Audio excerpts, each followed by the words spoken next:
I never usually get into these sort of conversations, but this time I'll bite because I think it's really important.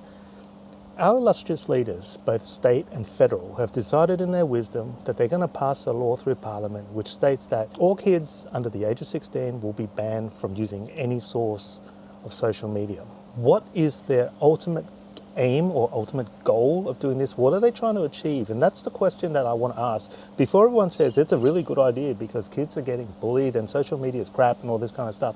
My question is, I want to ask you is, what are they trying to achieve by banning kids from social media? Like, are they trying to stop harassment? Are they trying to stop bullying? Are they trying to stop the loss of self-esteem? Are they trying to stop kids becoming anxious, depressed, and suicidal? Because if that's their plan, this plan ain't gonna work. Because do you know what? Before the advent of social media, before the internet, like, I remember this because I was a kid before there was easy access to the internet. There were still kids who were getting bullied. There were still kids that were getting harassed. There were still kids that were calling other kids fat, stupid, ugly. Kids were still getting depressed. Kids were still getting anxious. Kids were still failing. Kids were still developing mental health issues. Kids were still suicidal. And it didn't require social media to have that because there's always other ways. If you feel strongly enough that you want to be nasty to somebody, you don't have to do it via social media. There's lots of other ways to do it. And simply banning a vessel is not going to fix all of your problems. You see, social media, they're empty vessels, so to speak. Whether it's YouTube, whether it's TikTok, Instagram, Facebook, Snapchat, it doesn't matter. These are empty vessels. So what that means is that's a platform. It allows people to state their opinions and allows other people to see these opinions and interact upon these opinions. It doesn't change somebody's opinion. It just exposes what they have to say. If you are someone who's nasty, if you're a bully, if you like picking on other kids, if you like calling people names, if you like making people stressed, social media just exposes that quicker because there are other ways of doing all these things and you're going to do it anyway. And social media is not the reason why there are kids who are nasty. Social media is just exposing the kids for what they are. If the government thinks that just cancelling social media altogether, that every kid's all of a sudden gonna let's just all go after school every day, go to the park, go to the playground, let's play football together, give each other high fives and give each other hugs and say nice things to each other continuously, never have a fight, never have an argument, never call somebody fat, lazy, stupid, ugly, it ain't gonna happen.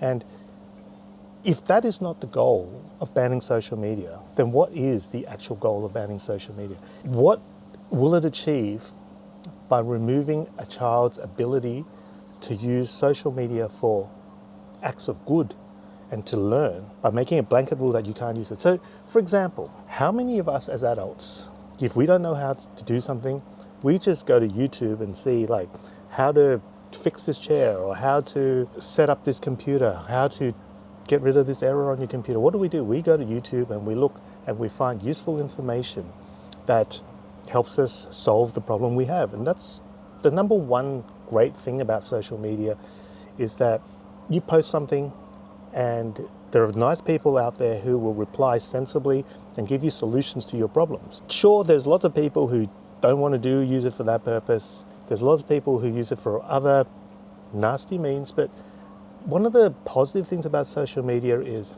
learning stuff, getting information, and establish some sort of communities. There are a lot of kids who feel isolated physically, whether it's by distance or whether they just feel uncomfortable speaking to people face to face, and they find solace. They find the ability to talk to people and interact with people online. And that sometimes helps them through their issues, whether it's helping them with homework, whether it's helping them with just some emotional issues or some questions. There are good things that you can do with social media. And taking that ability for people who need social media because for various reasons that they're unable to communicate face to face, I think is actually a detriment to these kids because some kids are so isolated that they rely on stuff like Facebook and Instagram and TikTok to be able to communicate with their peers and their friends and their family. And you're suddenly taking that all away from them because you think that they're going to use it for other purposes. Yeah, it's true. Kids are going to do a lot of doom scrolling, just like adults.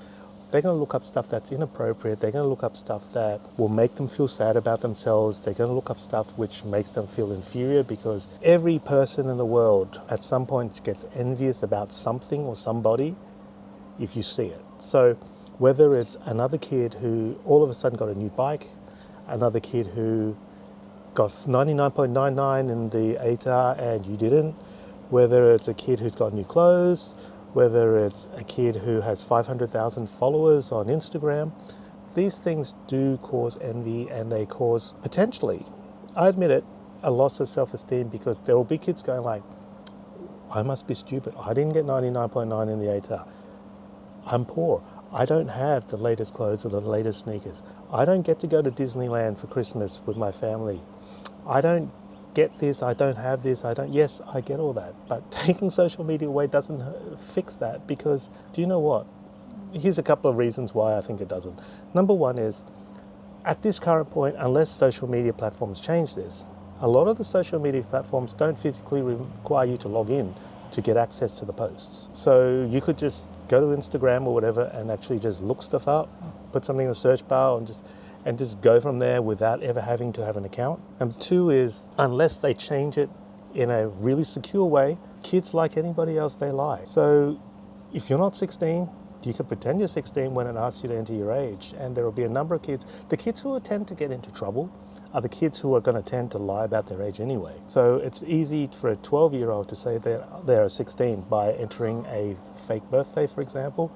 And the way around that is, you're going to have all this government ID stuff, which is a whole different kettle of fish, a whole new can of worms that I'm not going to go through in this video. If the government's expecting every single citizen of this country to enter all their personal details online just so that they can vet out who's actually 16 or who isn't, that's a whole separate issue, and that's got to do with privacy and all that kind of thing. Again, as I said, it's not part of this video, but that's something else. And number three is, if you have parents who aren't teaching their kids what is right or wrong, what is to stop the parents from allowing the kids to use their account to look stuff up? What is stopping the kid from sneaking in and taking their parents' phone and using their stuff and sneaking in and looking up stuff? So it's not a cure-all solution that the government has proposed. And you know, the other thing that's really, really, really weird, it's not really, but they didn't think this through very much, is that if you are worried about your kid looking up inappropriate stuff, whether it's bullying, whether it's porn, whether it's anything else, you know, even without social media, there's this weird thing called Google. It's a search engine, in case you haven't heard of it. And what you can do is you can just type porn on your web browser, on your search engine bar, and it comes up with a lot of information. It comes up with a lot of stuff that pertains to that subject without you ever having to go anywhere near a social media platform or app. So realistically, the kids can get the same information without having to use Instagram, Snapchat, TikTok, Facebook, and so forth, because all that other information is readily available online just by doing a very simple search engine search. What is the bottom line of all this? What is the whole point of this video actually? My point of this video is, if the government thinks that it's by banning social media it's going to fix all the problems, they've got rocks in their head, because it's not going to do anything of the sort. It's just going to take away the kids' ability to use social media for good. Yes, it will take away their ability, potentially, theoretically, of them using social media for bad, but it's going to take away all these kids who need social media in some form or another to maintain communication and relationships with people who otherwise they would not be able to normally have relationships with. And it could potentially further isolate these children and make them feel even more alone. And do you know what? If you make children feel even more isolated, if you make them feel even more alone, what do you think that does to their self-esteem, to their levels of anxiety, to their levels of depression? You get what I mean? So that's the first thing. I know that the government thinks it's doing the right thing, because the definition of a government, I guess, is that they're trying to do the most good for the most people that they're actually governing. But they're starting to encroach in this whole new world, which is called, funny enough, parenting. And they're trying to tell parents what is right for their children. They're trying to stop the parents from teaching their kids what is right and wrong, and they're just going to make it a rule that you just can't do it. So everything's going to be a blanket, no you can't. There's no explanation as why. There's no desire to teach the kids, look, this is social media. These are things that it's appropriate for. This is what it's good for. And these are things that it's not good for. But instead of that, you're taking away all of the parents' ability to make decisions for their own children. Like, I had this problem last year when they had this blanket ban that no kids was allowed to bring their phones to school. And yeah, I get it. Like, I also am in agreement that kids shouldn't be allowed to have their phones in class because you don't want all this disruption. You don't want kids constantly checking on their phone, which is fair enough. But having this blanket ban where kids cannot be contacted except through the school office, in which case half the school office never answer the phone, and not allowing kids to have phones when they live a certain distance away, and they may need to get hold of their parents and say, look, I've forgotten my bus pass and I can't get on the bus. I tried to pay for this packet of chips and I don't have any money. Can you come help me? Or it's pouring and I haven't got my umbrella. Can you come pick me up? Then taking that away from kids, that's not entirely sensible either. On a greater scale, taking away social media completely is seriously just not going to achieve the outcome that the government thinks it's going to achieve. It's going to isolate. Let me just go through this one more time. It's going to isolate kids. It's not going to do anything in terms of kids who need to use social media or stuff like YouTube, which is a search engine, by the way. And I don't even understand why that's included in this discussion. But anyway, it's going to stop kids from looking up stuff on YouTube. And I can tell you now that most, if not all classes, in some form or another, in some amount or another, rely on things like YouTube to help teach the kids certain things. Teachers don't know everything, even in my profession, which is medicine. Sometimes if you don't know how to do something, if you're not sure about something, searching it up using either Google or YouTube, like whilst people frown upon it, I have no issues with that, because if you're getting it from a reputable source, that's no different than looking up a textbook. And you're depriving children of one method of learning, which I think any person who's taking away kids' ability to learn because they think that there's a one-size-fits-all for every kid, and that it is the government's right to take away all decision-making from parents. Like, what sort of a world are we living in right now? This is not Australia, this is not 2024, where parents should do the parenting and the government should do the governing. Otherwise, I'd invite the politicians to come over to my house and just teach my kids and discipline my kids and tell them what they should and shouldn't do, and I can just go sit and watch TV, because that's what they're essentially doing. Like, let's just ban everything. The simple answer in life, the easiest answer, is just to stop everything, ban everything. Don't explain why. Don't try and figure out the reasons why there is bullying online. Don't try to educate people as to what is appropriate and what is not. And miraculously, this is the thing, miraculously, when the kids hit the age of 16, and they're all of a sudden allowed to get us onto as many social media platforms as they want, miraculously all the bullying, harassment, anxiety, depression, all that kind of stuff suddenly disappears and there's nothing to worry about. Like, what on earth makes the government think that in the course of 6, 7, 8, 9, 10 years, however long you're going to ban a kid from not using social media until they get to the age of 16, what makes them think that they're going to have developed any resilience, any ability to cope with any of this harassment stuff? We're breeding a generation of zoo animals almost. It's like you shelter them, you protect them so much, you leave them in a place where nothing can happen to them because they're so safe. There's zookeepers everywhere, and no one can get into the zoo, no one can get into the cage, and all of a sudden when they hit the age of 16, you open all the cage doors, you let them out in the wild, and guess what happens? Within 5 minutes they get eaten up, because they've developed no ability to cope with any of this stuff, because you've sheltered them for the last 10 years of their life. And they haven't got a clue by then how to use social media. If social media indeed is still around, because there'll be something new on the horizon, but assuming it's still the same social media, they don't have a clue how to navigate any of this. So I'm a 10-year-old kid, for example, who have now been banned from using any form of social media. So I can't learn anything from YouTube. I can't go and check out what Charli D'Amelio is doing. I can't look up the latest Pokemon news, for example. And I have spent the last 6 years now just being a kid, of the 80s when there was no internet, may or may not be harassed, may or may not have been bullied, may or may not have had reduced levels of self-esteem, because I still feel crap about myself even in the absence of social media. I still can't kick a football, I still can't catch, I'm still getting crap grades, but now I'm now 16 and all of a sudden I can get on social media. So straight away on my 16th birthday I'm going to log in and sign up to all these social media platforms, and all of a sudden there's all this whole new world out there. There's people, kids, there are kids who are also 16 who are going to Disneyland, flying first class with their parents, and they're posting that on social media. There are kids who are getting driven to school in a Lamborghini.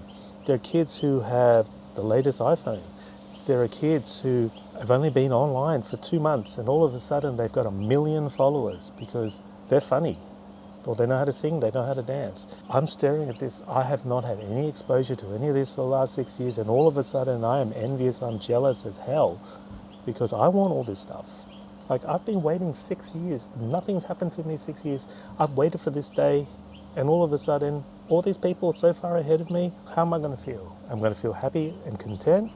I'm going to feel envious, jealous, depressed, anxious, all the stuff that supposedly wasn't meant to happen if you didn't give kids social media. On the other hand, if you're a 10-year-old kid and you are allowed on social media with very strict supervision and with teaching from your parents who teach you, now, there are certain reasons why social media is good and appropriate. You can learn a lot of stuff. Like, if you don't know how to do this math, there's this really cool professor who's on TikTok who explains it really easily. And even though you don't understand a thing that the teacher's been teaching you, this guy is super funny.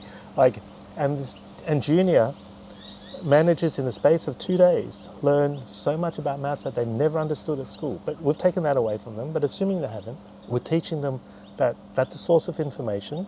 And when Junior one day decides that instead of learning about maths, I'm going to start looking up like girls in bikinis, we get to teach them the reason why that's not appropriate as well. We get to teach them why we have to be happy with ourselves and we need to not be envious of others. And we can teach them how to choose and make sensible decisions as to what is appropriate and what isn't. And even though sometimes that doesn't work, and sometimes that we have issues where kids do access this stuff which they shouldn't, it acts as a learning experience, and we're teaching kids how to be resilient. And you've heard of the Resilience Project. School, they're teaching you the Resilience Project. They're teaching kids how to stand up for themselves. They're teaching kids how not to get bullied. And you're just shielding everybody by saying the way we're going to teach you how not to be bullied is just to stop any person being able to access you to bully you. So when eventually you're all grown up, you're in a job and somebody bullies you, you have no idea how to handle it. That's kind of all I've got to say. I know I've been ranting a little bit, but I think that clearly this hasn't been thought through. Clearly, the ultimate goal of this exercise is for the government to flex their muscles and not in any particular way help any of the children navigate the difficulty of childhood and teenage years, because this is no longer the age of prohibition. This is no longer the age of dictatorship. This is about learning. This is about open discussion. This is about open communication. This is about experience and resilience. And I truly believe that blanketly banning social media doesn't achieve any of these goals, and all it does, it makes the government look good for a short period of time. Yes, there may be a short-term reduction in the amount of mental health issues and depression and anxiety and bullying because you've taken away one modality that people can use to do all this stuff, but you haven't fixed the problem. You haven't taught people that bullying is bad. You just said to them that you need to find some other way to bully another kid because I'm going to stop you from using this weapon. So you're going to have to find a new weapon, and that is never going to work. Look, I'm happy for you to agree or disagree, and I'd love to continue the discussion in the comments. So if you have anything to say about this, I think, as long as it's not derogatory, please don't leave nasty comments, because this is the whole thing about social media, and that's just the point I'm trying to get across, is that we're using the social media for the power of good rather than evil. And like, if you say nasty things about me, I don't really give a shit. But if you say stuff like that to children, this may have a significant impact on their life and their happiness and their self-confidence. So please don't do that. But I'm happy to have any discussion with you. There has to be a better way. There has to be a better learning way to teach kids how to do stuff the right way. And I'm the first to admit that I would be worried that my kids go down that direction of being miserable, unhappy, anxious, depressed. But I truly, truly in my heart believe that banning social media as a blanket rule like this is not going to stop that from happening. And I have to, like every other parent on earth, come up with better methods of teaching my kids how to maintain a high level of self-esteem, to be confident, to be able to stand up for themselves, to deal with problems that they're going to face in life, because they're going to face lots of problems as they grow up, and hiding them, sticking a head in the sand, protecting them with a bubble until they get to the age of 16 is not going to achieve any of these objectives. Anyway, thank you for watching. Thumbs up if you like this video, and I'll catch you next time in another video. Bye.